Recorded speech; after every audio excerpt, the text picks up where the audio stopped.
BSF অত্যন্ত তৎপরতার সাথে এই বিষয়টাকে মোকাবিলা করছে। যদি আসে সেটা অ্যাকোমোডেট কিভাবে হবে এইটা কি কিছু মানে ভাবনা চিন্তা রয়েছে, নাকি বাংলাদেশে থাকাটাই মানে লড়াই করে, যেটা ভারত সরকারও চাইছে, নাহলে ভূখণ্ডের উপর অধিকারটা পুরোপুরি চলে যাবে, সেখানকার হিন্দু মানে যারা সংখ্যালঘু রয়েছে তারা কি সারা জীবনই এর থেকে উদ্বাস্তু হয়ে মানে আসবেন, নাকি সেই অধিকারের লড়াইটা তাদের আগামী দিনে আরো জোর কদমে করতে হবে, কি মনে করেন?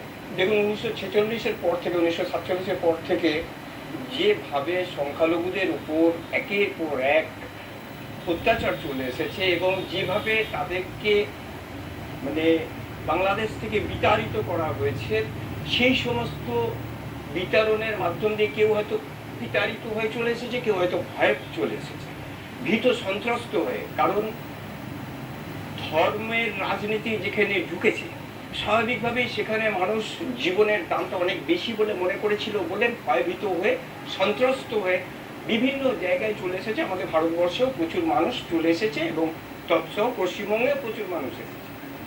1971 সালেও নিশ্চয়ই দেখেছেন যে একের পর এক কীভাবে এদেরকে জায়গা দেওয়া হয়েছে, কীভাবে শেল্টার দেওয়া হয়েছে। সর্বোপরি বলা যেতে পারে যে আপনারা দেখে থাকবেন যে মরিচঝাপে আমাদের কাছে একটা এক্সাম্পল। মরিচঝাপে যে দণ্ডকারণ্য থেকে 1,50,000 মানুষকে যেভাবে চলে এসেছিল, তার পরবর্তী অধ্যায়ে তখনকার তদানীন্তন যে সরকার ছিল সেই সরকার সেটাকে মেনে নিতে পারেনি, তাদেরকে আবার ফেরত দিতে হয়েছিল। কিন্তু 14,000 মানুষ মরিচঝাপিতে থেকে গেছিল। এই মরিচঝাপিতে যে 14,000 মানুষ থেকে গেছিল, এই 14,000 উদ্বাস্তুদের ওপর যে অত্যাচার হচ্ছে, যে ব্যভিচার হয়েছে, যেভাবে তাদেরকে হত্যা করা হয়েছে, সেটাকে আমরা মানে কখনোই মেনে নিতে পারি না। এবং আজও উদ্বাস্তুরা মানে বিভিন্নভাবে অবহেলিত, অত্যাচারিত, শোষিত, লাঞ্ছিত। স্বল্প মূল্যে তাদেরকে বিভিন্ন কাজে লাগানো হচ্ছে, তাদের কোথাও শেল্টার দেওয়া যাচ্ছে না।